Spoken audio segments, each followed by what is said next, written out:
break number 2. That's true, but I think we're probably not in need of a break just because it's not very long since we took the last one, so I think I'll just push ahead. And so thanks, John. Okay. I guess should we ask at this point, are there any questions? Oh, that's a great idea. Are there questions out there in Cyberland? Remember to unmute your phone if you've got a question.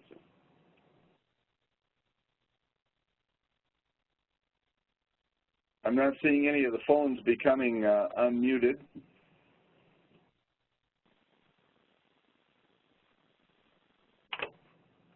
So let's push ahead. We are still on the phone, right? I think we are. I assume that Boris would tell me if he's not hearing us, since he's our host. No, we can hear you just fine. Okay, all right.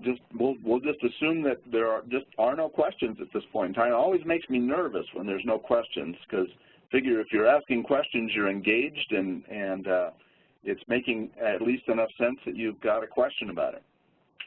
Well, so you have a riparian area, and it is in some sort of a state. It's in some sort of a condition. But then the question is, what do you do with it? And one of the things I like best about the new Dickard et al. Publication, that is the new sort of manual for how to do LODIC PFC assessment, is this integrated riparian management process. And I think the exciting thing about this is that, sure, we've been teaching how to do assessment for a long time, but how do we put that assessment to work? And that's what IRMP is really all about. And so it begins with doing the assessment. So we're going to spend the next big part of the class talking about how to do the riparian PFC assessment. But then later on this afternoon, we're going to continue with the integrated riparian management process with the next steps beyond step 1. So how do you do it? Well, first of all, you have to identify the assessment area. Is it a watershed, a district, a ranch, an allotment? What is the area that is now your center of focus? And you have to put together a team. And that team, of course, needs to be people who have skills. Strong observation and interpretation skills, knowledge of the quantitative sampling that supports the PFC assessment, the kinds of sampling methods that are in Appendix B, knowledge of the basic disciplines, the hydrology, vegetation, geomorphology, and the attributes and processes that go along with that, knowledge of the reference conditions, the way things could be at potential so that they can figure out what potential would be for a given area. Generally, that means time and place and good observations from their time and place. But they also have to be people who can communicate well, who can listen well to people of other disciplines, and who can explain their discipline using language that others can understand and appreciate. Those people need knowledge of the quantitative sampling methods. They need the ability to gather pertinent geographic information, and such as the kinds of things that we can these days get from GIS, remote sensing products, maps, monitoring data, the kinds of information that might be in files. When I had that grad student going around and looking for examples of successful riparian grazing management, she found lots of information in agency files that people in the office didn't know they had. There's a tremendous wealth of knowledge in those file cabinets or digital files. They also need to have knowledge of the watersheds, geology, size, landforms, climate, weather patterns, hydrologic and fluvial processes, sediment dynamics, and how each of these affects the streams in that region. Knowledge of reference conditions for assessment reaches, whether based on data or on professional judgment. The ability to identify the riparian plants, plant species, plant communities of the region, the trees, the shrubs, especially the riparian stabilizers, the sedges and the rushes, and a few grasses, not very many forbs. Knowledge of riparian vegetation. However, the forbs are, of course, quite useful for your wetland indicator status.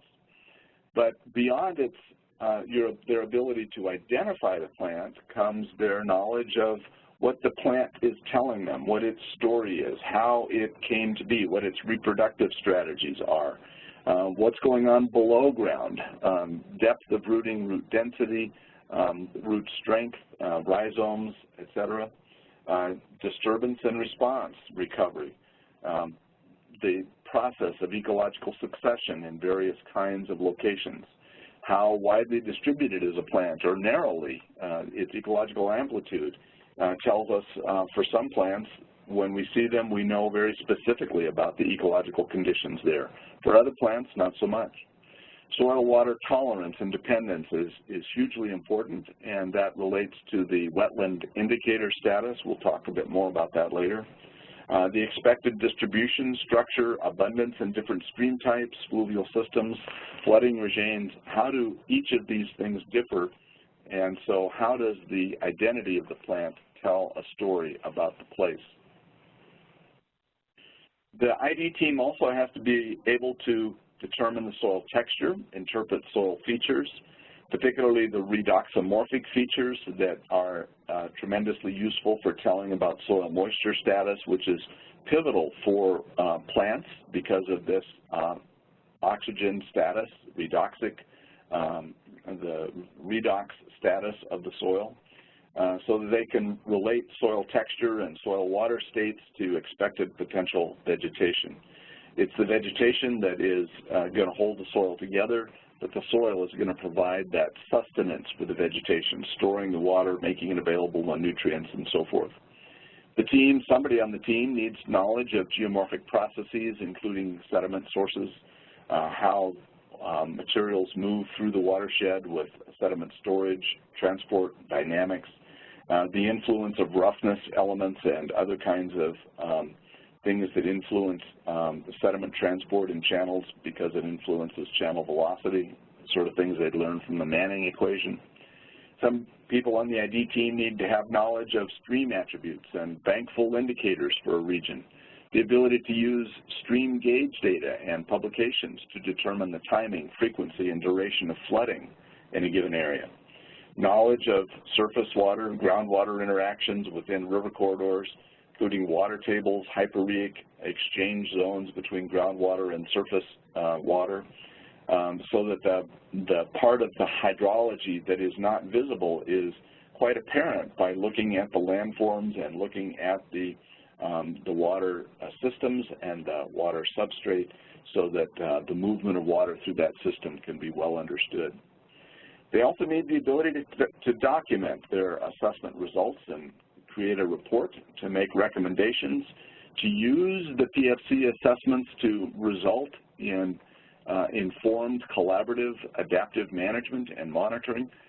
That communication process is fundamentally important. So what does the ID team do, the people who have this set of skills? Well, they start by reviewing the existing documents to determine the attributes and the processes that are key to the area being assessed, to determine the potential or the altered potential for the site, and then going in the field to determine a functional rating. And when it's all done, to provide written comments on all the items so that they can develop this report about what they have learned.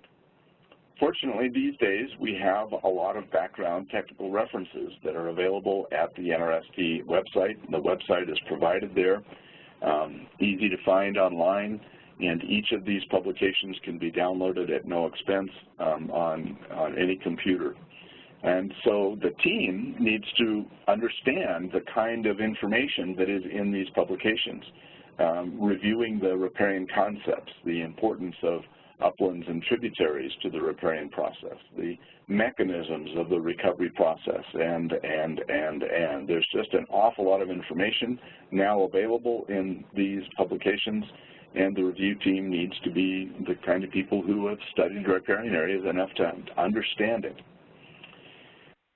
So review existing documents, information specific to the drainage basin, as well as those generic publications, going back to previous assessments, inventories, monitoring data, Whatever kind of resource information is needed, the sort of things that describe the environment in an environmental impact statement, but at greater detail probably, the kinds of information that are available on geographic information systems and that our offices are full of, reports that were done by various people, local research that was done, etc. The existing documents are the foundation to build the understanding. They use that information then to delineate and stratify reaches. Delineate the, the riparian areas into reaches of, or riparian complexes that are similar in character. They're based on observable differences and or similarities. They may stratify these reaches then into groups that have similar resource values or uses, vulnerabilities, geology, etc. The purpose of the delineation and the stratification is that it helps with prediction, helping to understand potential or the response to management actions. It helps with efficiency and extrapolation. Perhaps some parts of the watershed don't need to be sampled everywhere. You could develop a subset of streams or stream reaches or other systems that are likely to not be a management issue and spend less time on those, focusing more time on those that are more likely to be a management issue and where more understanding is needed for management. So it helps with prioritization, doing the right work in the right place with the limited dollars and people. We always have limited dollars and a shortage of time. So it's important to think through this whole task in front of us and doing the breaking out of reaches, the delineation, and then grouping of those reaches helps with this process of prioritization. Delineation is a two-step process. The first part happens in the office to identify the tentative reach breaks using the maps and the air photos and the other kinds of information. The air photos are tremendously useful for that. And then when the team gets to the field, they can use what they thought they observed in the differences and similarities among reaches to validate that they were seeing what they thought they were seeing, and to use that information to modify the beginning and the ending points of a reach, perhaps break it in two because you now see that, I don't know, there's a fence between the upper and the lower parts of the channel that you didn't see on the air photos or something else. So before you go to the field, have tentative reach breaks. After you're in the field, feel free to modify them if you need to in order to get your concepts straight. So here's a cartoon of a geology map, and the idea from this map is that several reach breaks can be identified here as we have water flowing from one type of rock to another, and also we have tributaries coming in. The general rule of thumb when a tributary enters a stream is that if it's contributing more than about 15% of the flow, we probably ought to have a reach upstream and downstream. Maps like this, topographic maps, air photos, geology maps, soils maps, all those can provide a good foundation for doing our preliminary reach breaks in the office before we get started. As we think through this map more, we can see that we have different types of substrate.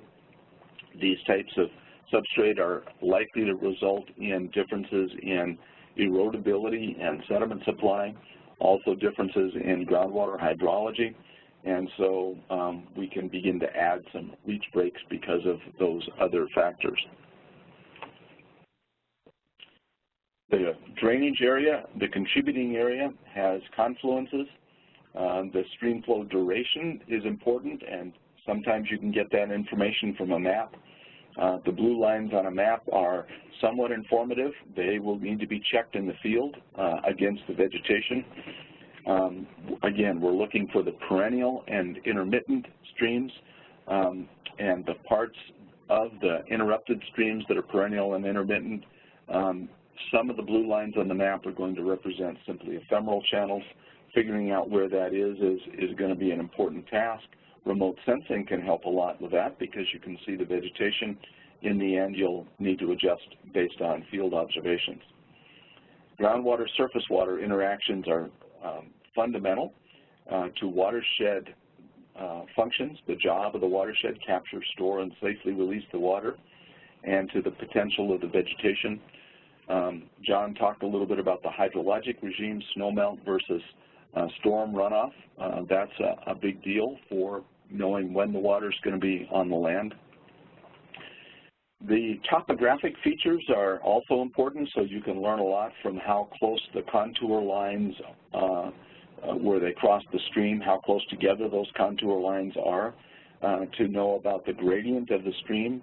A lot of stream channels in our mountainous west have a beginning up in pretty steep country, and that's an erosional source of sediment.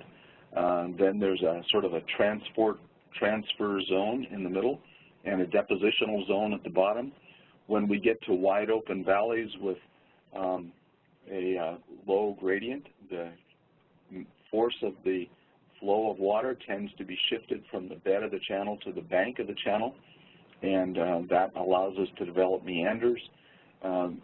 Really different shape of the valley gives us different reaches of the stream and different relationships between sediment sources, transport, and storage capacity. So use that information. So once you have those reaches, you can develop an idea of the potential for those stream reaches, thinking about the hydrology, the vegetation, the geomorphology, and how that's going to be influenced by the topography and the geology, et cetera. So potential, we've used this word quite a bit. What does it actually mean? Well, given the idea that we have the phenomenon of plant succession, plants making the way for other plants by changing the conditions of the site, the soil or the hydrology, the groundwater status, the amount of shade, the amount of organic matter and nutrients. We have this successional process, and the highest ecological status riparian area or a stream reach can attain in its present climate is what we define as the potential. We'll think of the successional process leading to some of stability. It might look like this. If we have a bare area that has maybe just been flushed by a 1,000-year event or a major change, it starts to go through a process of accumulating vegetation, and with vegetation, sediment and form, and eventually it has enough of the things that we include in this definition and this concept of PFC that it can begin to function as a functional riparian area. Then it has the foundation it needs to provide a great number of values. And so we could think about our desired condition as somewhere within that green zone that has those desired values because it has the functions of a riparian area. Now, at the end of that green zone is the the potential natural condition. It's not just the vegetation, it's also the soil and the hydrology, it's the whole structure, the form that provides the function, and it is at the end of that PFC zone, but you don't have to be at potential in order to have proper functioning conditions. What you do have to have is the functions of the three-legged stool that we talk about and that we'll talk quite a bit more about in order to provide that stability, in order for the values that we care about, the habitat for fish and wildlife, the beauty that recreationists come to enjoy, the forage for livestock, the functions of the watershed that allows the capture, the storage, and the safe release that improves the water quality. All of those things depend on the functions, and that depends on some level of succession and development after we have the kinds of events that gives us the unproductive non-functional zone way over at the red zone, And between the two, we have the functional at risk. Sometimes the management of a properly functioning riparian area tips it backwards, and we go beyond the threshold. We're no longer functioning properly. We're down in the vulnerable yellow zone, and then the force of floods can have more effect than it would previously have over in the green zone.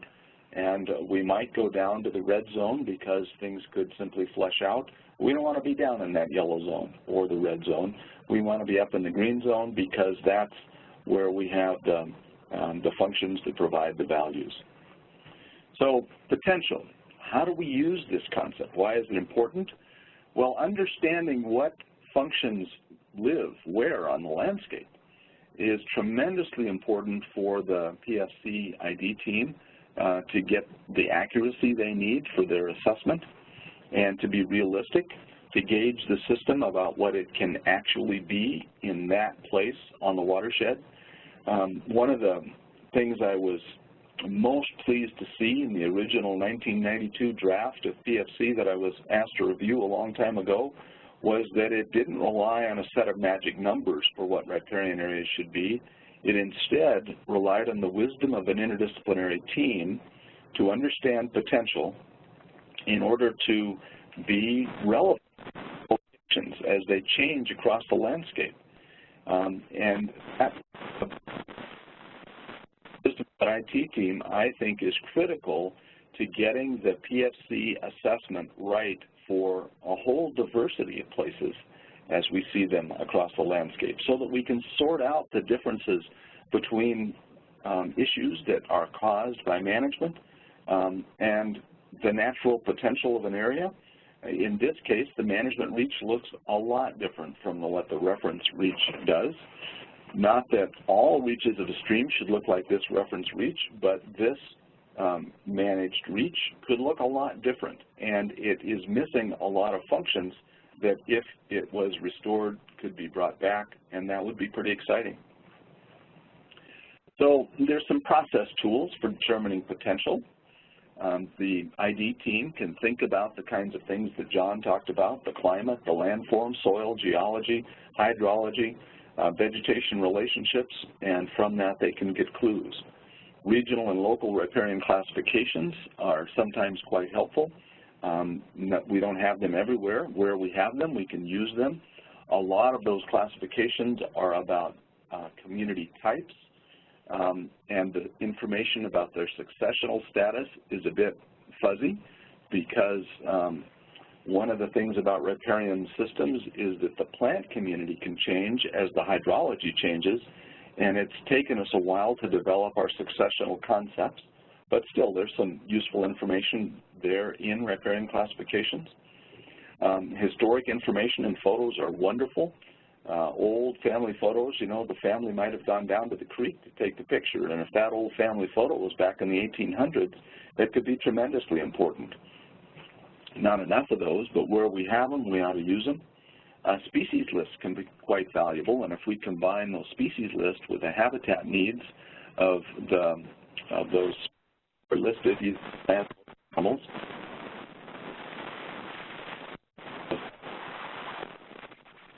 not sure why I'm getting some static on a phone, but yeah, I cannot hear you anymore, Sean.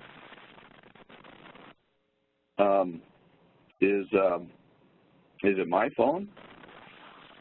I'm not sure, even though right now you come through again just fine. Okay.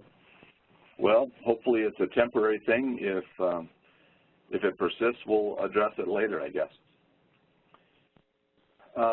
So, for instance, on the lower end of the Truckee River, an ornithologist came through in. The ornithologist's name was Ridgway, and he recorded the birds he observed in their abundance every day for about 3 weeks. And that list, by understanding the habitat needs of those birds, tells us about the potential of the lower end of the Truckee River.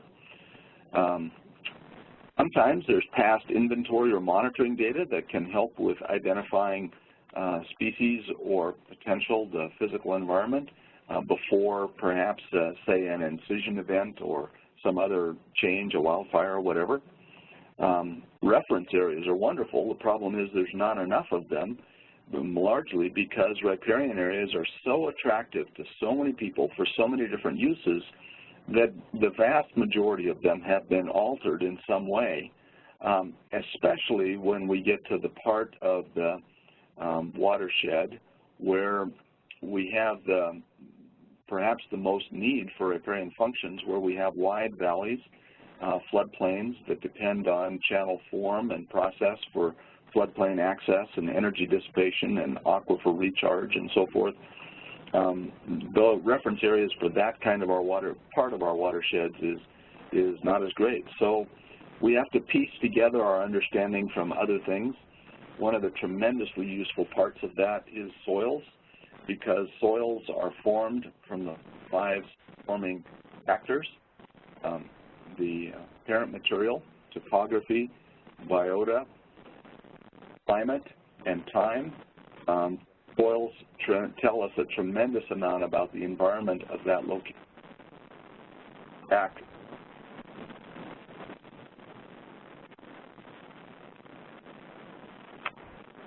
Hey, sure. I can hear you. You can hear me? Okay. Boris, are you there? Yes, sorry, I was on mute.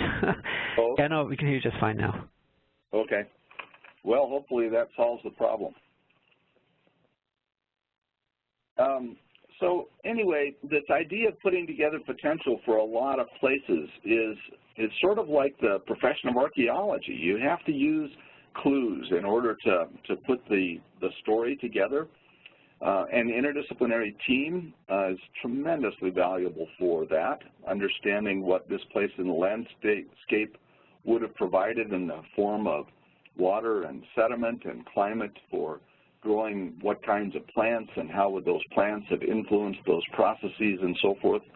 But once the interdisciplinary team has put that story together, they need to document it, to write it down, to describe it so that the basis for their assessment is understood by those who will read this assessment perhaps years or decades later.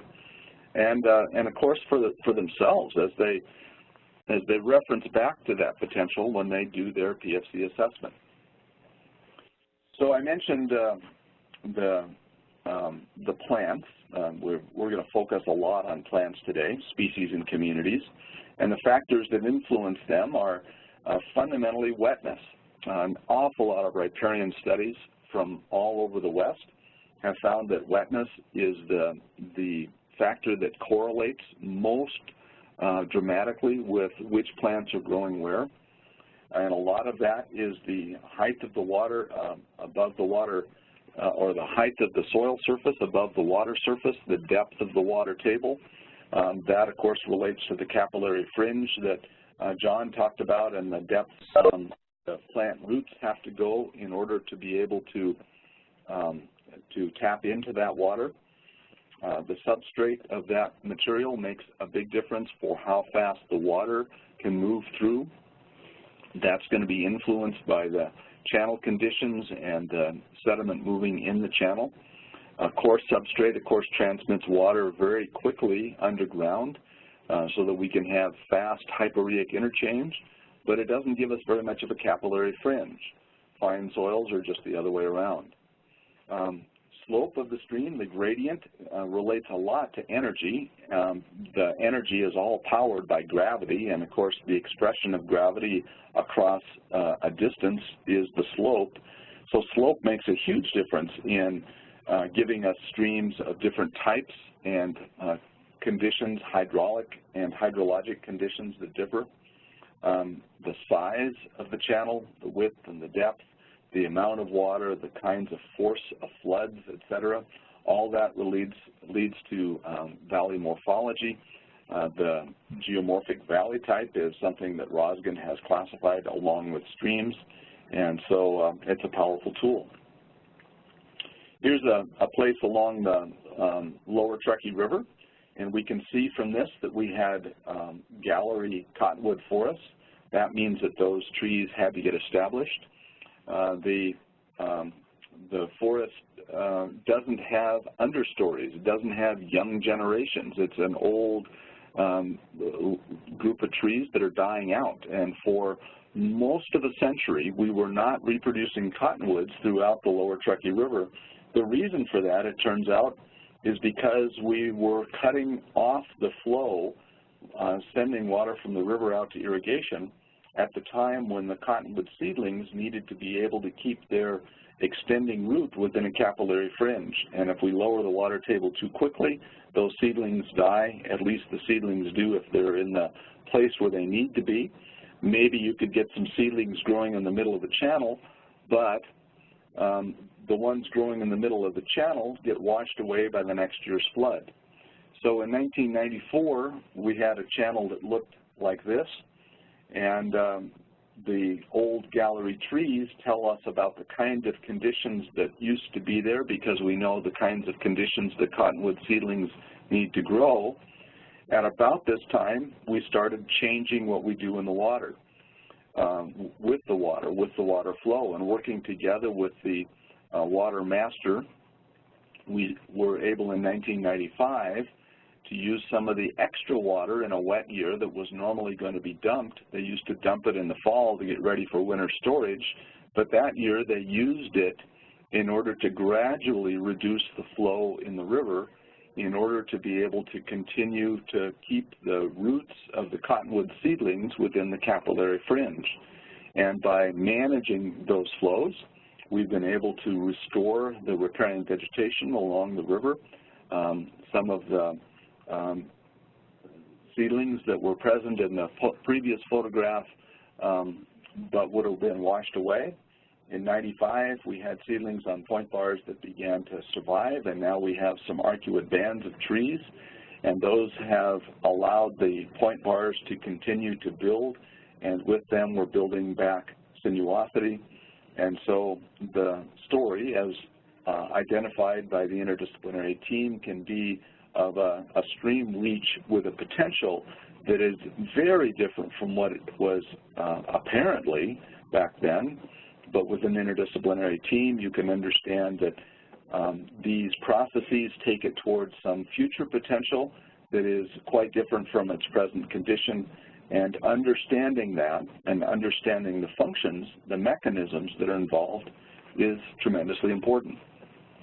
So to do that, we use these factors that influence the riparian plant communities that we've talked about. Here's an area with a potential plant community, a well-established late cereal plant community that's growing in saturated anaerobic soil down close to the water, where the water table is steady and high in the valley. The good news is that that plant community has a tremendously strong root system, and it's able to hold those banks together, maintain channel morphology, maintain channel pattern that is important to maintaining the water table up. Now, back away from the channel, we have a different soil, water, and soil oxygen status, and we can grow woody plants that require more oxygen in the soil. But up close, where the high water table is steady and the conditions are saturated, we can't do that. We have potential for a different plant community. Here's the different system, and we find woodies here growing pretty close to the channel. And of course, this is low flow, so the bank full is right up at the roots of the woodies, probably on both sides of the channel. And those woody plants are important for a stream, a river of this power and this gradient to be able to maintain its form and function.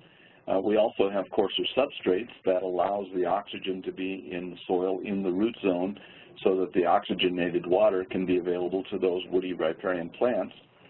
Here's a different system. This one doesn't depend quite so much on the, well, let me back up. This one uses wood. The wood from the forest surrounding, whether it's riparian forest or upland forest, as the wood from that forest goes into this channel, it becomes part of the physical functioning of this system. And so knowing that is important to understanding the potential of the system. We've talked a bit about topography, about wider valleys and the kinds of sediment accumulation in the depositional zone that can happen the kind of meanders that can form when we have lower gradient, wide valley deposited sediments. Very different kind of oxygen status in the soil than in the narrower valley, higher gradient, coarser substrate, sort of yellow zone in this particular map. So we would have a different complex A, up in the high gradient parts, the narrow parts of the canyon, but a different complex, the complex B, in the wide valley bottom parts of this photograph or in this cartoon, where we have the lower gradient, the fine substrate, and different plants. Instead of alder cottonwood, we might have tufted hairgrass, sedge rush kinds of communities, etc. So riparian complexes are useful handles for thinking about potential and delineating stream reaches. Riparian complexes are groupings of potential plant communities that form vegetation patterns along the stream. They are formed from the interaction of hydrology, geomorphology, and climate.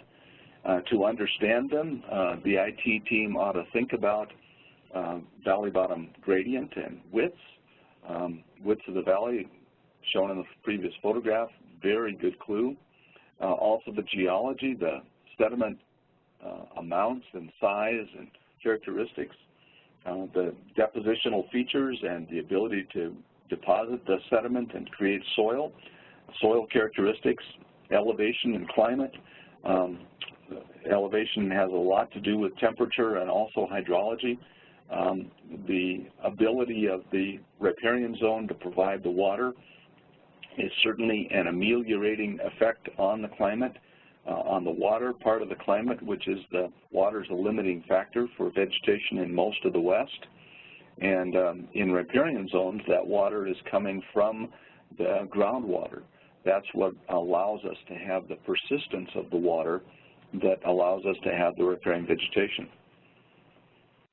So delineation of riparian complexes, tools that an ID team can use include the valley bottom types that Rosgan has described. They're in some of his books. There's also soil maps that the Natural Resources Conservation Service has been providing, and they're tremendously valuable tools. Most of the soil survey maps are at an order 3, and in a lot of riparian areas that's not fine enough for the riparian area to be more than just a line down the map, and so it's sort of an inclusion within a lot of soil map units. But for big valleys, the soils map is different, and it reflects the riparian nature of the soils, and so it can be used as part of this understanding of potential. Entrenchment, or the inability of water to be able to spread out across a floodable area, is important. It's the key ingredient in the Rosgan stream classification, along with the stream gradient and the sinuosity and the width-depth ratio. And those come together to form the Rosgan stream classification, which we'll see here in just a few slides. And that type of stream, the type of geomorphology and hydrology and soils and so forth drives the vegetation patterns along the stream, gives us those various complexes. And then, of course, all of this can be modified by land uses, so the team has to be able to sort out the influence from the land uses from the influences of the place, of the geomorphic setting. So I mentioned Rosgan valley types. I'll show a couple of examples of those, such as in the previous air photo. Some valleys are narrow, confined, bedrock control, or boulder colluvium controlled. Others are broad, unconfined valley alluvial fill. The colluvium is what gravity deposits to the stream from the slope. Alluvium is what water deposits to the valley from the floods. Coming back to that, the flood flows and the exponential sediment rating curve that John talked about. So some other valley bottom types, there's about a dozen. You might have a gentle canyon, a glacial trough, Glaciation has been an important part of the valley formation in a lot of places in our mountains of the West. And of course, glaciation, the further you go east, was an important part of forming the valley or the prairie potholes and tarns and other kinds of lake systems that we have in various places. But a glacial trough is going to be a different kind of a valley than, say, a wide floodplain valley or an old lake bed sort of valley. Lake beds typically have the fine sediment that can only be deposited in standing water. Wave action around the lake bed is part of that, but the substrate of the lake bed and the landform of the lake bed are also important. Most of our relatively flat valleys in the West are formed in the wide floodplain sort of setting where the point bars building form the floodplain, and the movement of the stream back and forth across the valley and the meanders sweeping down the valley, planing that floodplain gives it the level surface by building the point bars at a relatively consistent height. A few of our valleys, though, are lake bed valleys, and their flatness is coming from that combination of sediment deposition and wave action that gives us the lake beds. So the Rosgen stream classification is here. When we first developed our riparian classification system for Nevada, because Bill Platts had told us that having a riparian classification system was quite useful, we wanted to beg, borrow, and steal whenever we could, but we were missing something for this scale, the scale of the reach, and we realized that we needed that. We could talk about riparian community types for small patches. We could talk about broad physiographic regions of the landscape, but what we needed was something at the reach scale. And we happened to go down to the 1985 First North American Riparian Conference in Tucson, and it was fascinating to listen to Dave Rosgen talk, and we realized that this could be just what we needed. We later invited Dave to UNR to teach several stream classification talks, and for years I went around explaining how to understand riparian management by using stream classification as a way to help me and the audience differentiate basically among potentials. So what do we have here? The AA plus streams are the really steep ones. A's are also steep. Think step pool kinds of systems here, where the water is probably in a very narrow canyon, probably forms the line of the geologic fault, or the gravity line down out of the mountains. It doesn't have a floodplain to dissipate energy, and so it's going to have to do that with a combination of rocks and logs, woody debris, and that sort of thing, usually, although it will depend on the kind of substrate you're in.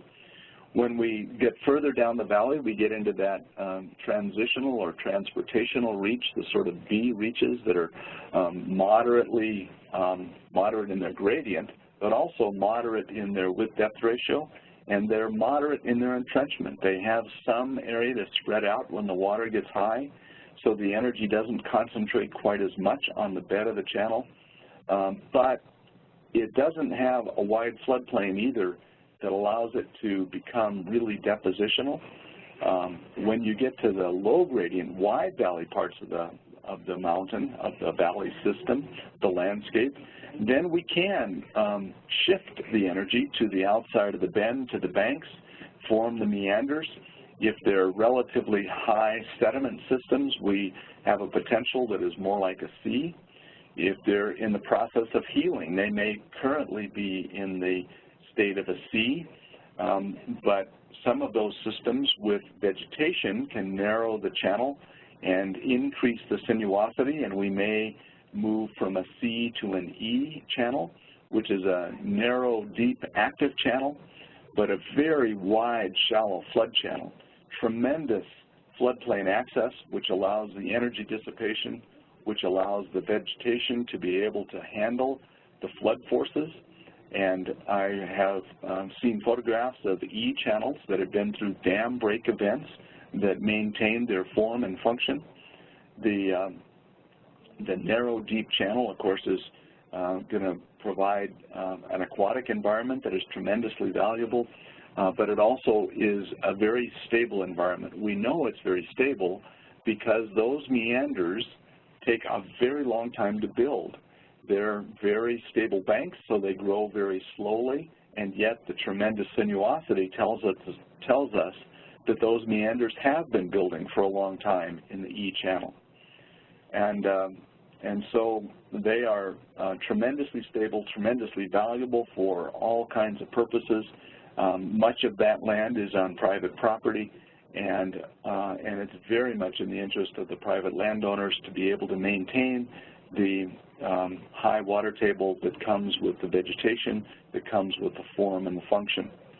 Now, some channels are in places in the landscape that naturally receive very high amounts of sediment, or they're very unentrenched, and if they're unstable places where vegetation cannot grow, such as just below glaciers, we may have naturally braided channels.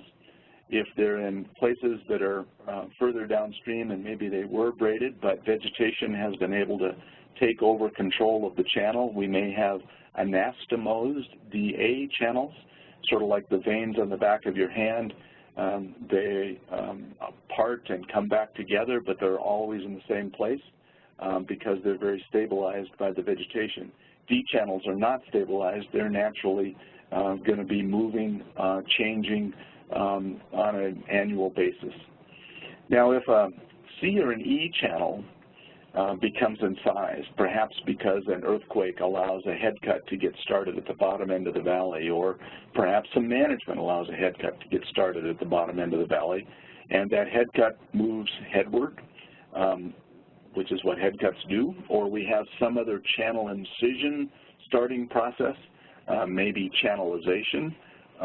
An awful lot of these high-value C and E channels have been channelized because they flood, and floods are inconvenient, as we talked at the beginning of today. If they get channelized or incised for whatever reason, then we go to a G kind of channel. They tend to be narrow at first because the incision concentrates the energy on the bottom of the channel, but through time, because the banks are weaker, we spread them out and we develop the F channel. With the F channel, we have the ability to develop alternate bars, and we may be able to go back to a kind of C channel. So anyway, the Rosgen stream classification system has been used to teach thousands of people. It's been widely referenced and often talked about. We found ourselves talking about the Rosgen stream classification system doing PFC classes, and so in the new Dickert et al., you have a brief introduction to that system. If you want to learn more about it, there are books written and lots of other publications, and so there's a lot to learn. So back to delineation. Another phenomenon used to delineate reaches of a stream is management. So you would obviously want to do a different assessment on the upstream and the downstream side of this fence because the management has been different, and that's what you're trying to capture in part with your PFC assessment, is the influences of the management on the condition of the channel. Now, as John mentioned, we used to talk about the concept of capability, which was the highest ecological status an area could attain, given that we had some political, social, or economic constraints or limiting factors. You know, roads, railroads. This is Interstate Highway 80 just downstream from Reno, and we're obviously not going to move that interstate highway in order to get back riparian functions, so that was a limiting factor. The problem was this is a concept that sort of makes sense, but it was hard for people to apply.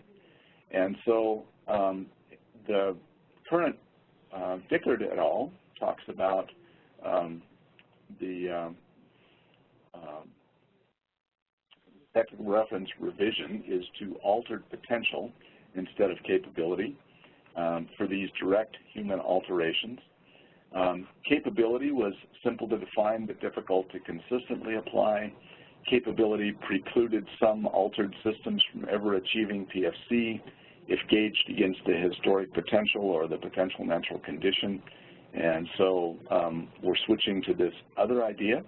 Altered potential, the new approach, is what is the altered potential? It is the best possible ecological status that a channel can form that can be attained under the permanent human alterations.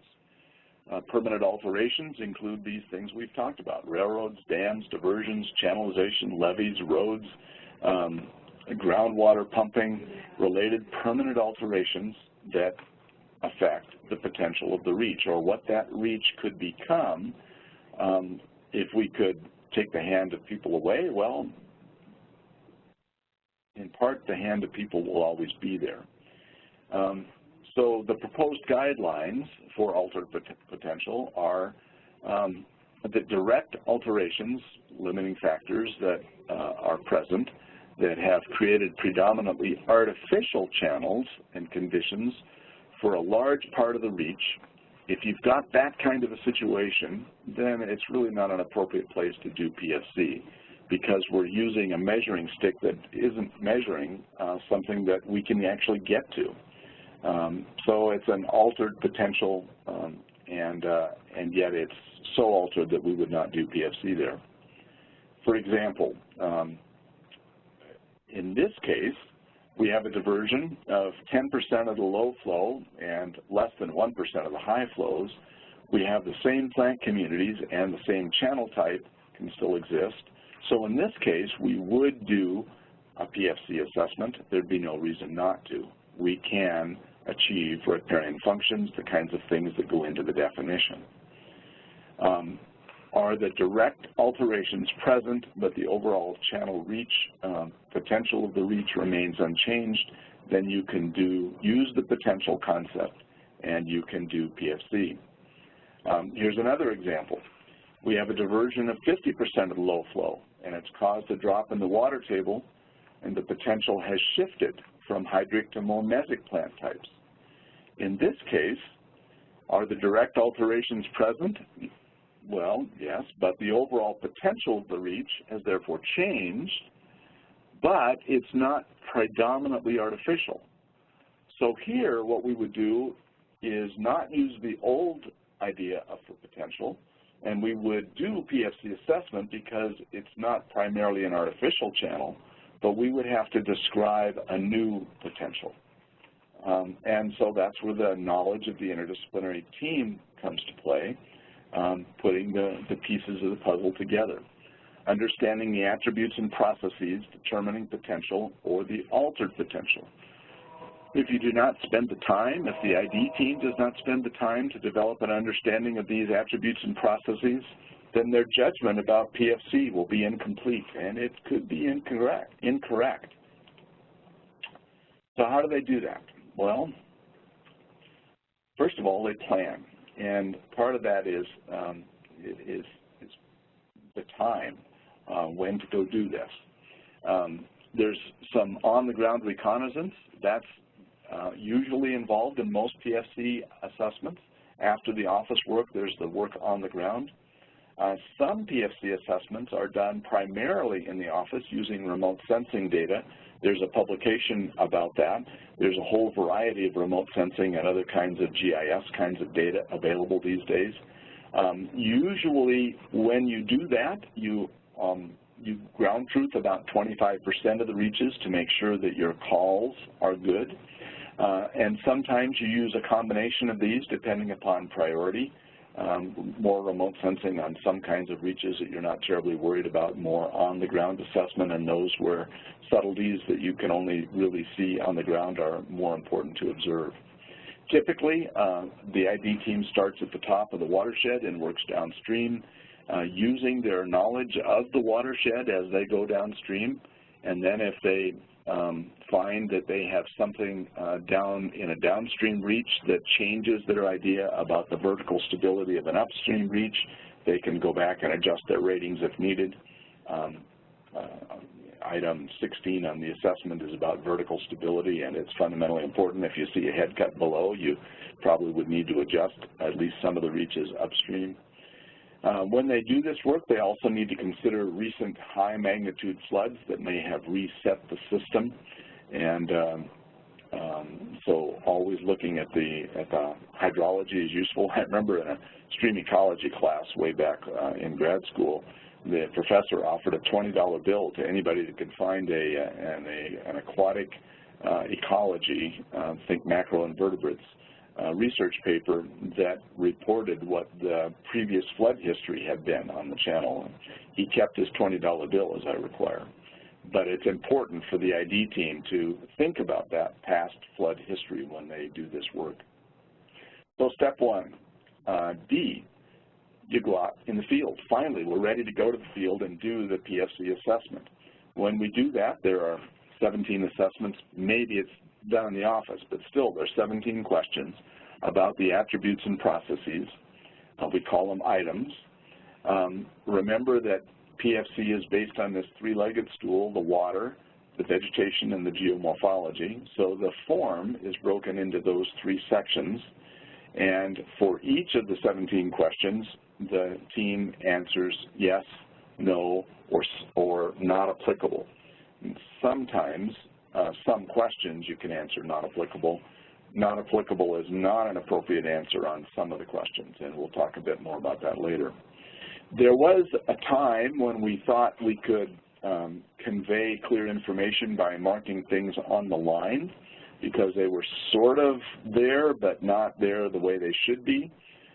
We have moved away from that concept, and there were people who thought that when we did this revision, there would be an ability to bring in the liner. It wasn't part of the old manual, and therefore, once we realized that it wasn't there, we decided we couldn't do it legally. But when they revised the manual, they did not bring in the concept of liner because they realized that there are measurements that can be taken to make the determination about each of those questions. And so the teams are invited to make a decision, yes or no, or occasionally NA.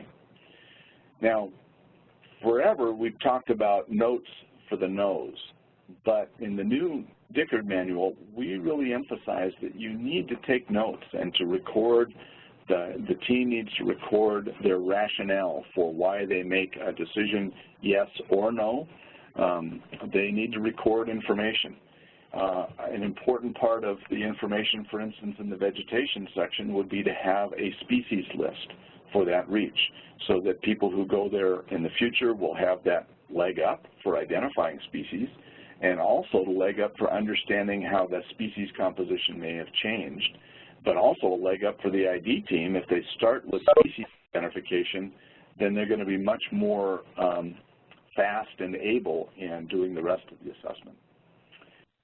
The items on the form do not relate to the importance of the item. One is not more important than two, et cetera.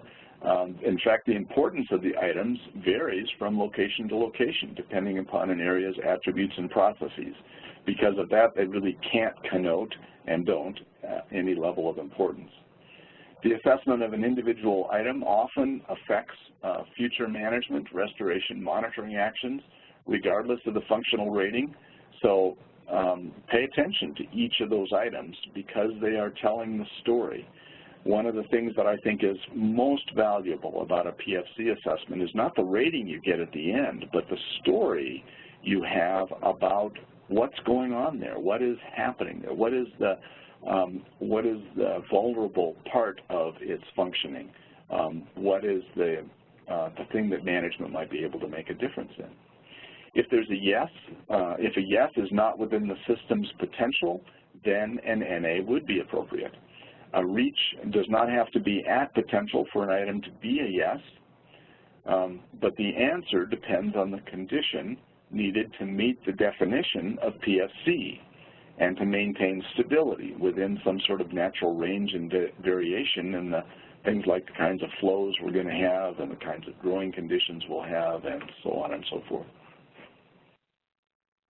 So The ID team provides information for each reach. The handbook provides information to help the ID team. The handbook provides information for each assessment item about that, the purpose of that assessment item, the observational indicators, and the kinds of examples that are useful for assessing the item. It provides some supporting science references that are in the back and cited in the text that are useful to derive the ID team's response for that item. And it also provides information about the correlation with other items on the assessment. For instance, if your point bar is revegetating, you know that your riparian area is expanding. So you'd have a yes on both of those. And at this point, it's time for me to pass the baton to hydrology.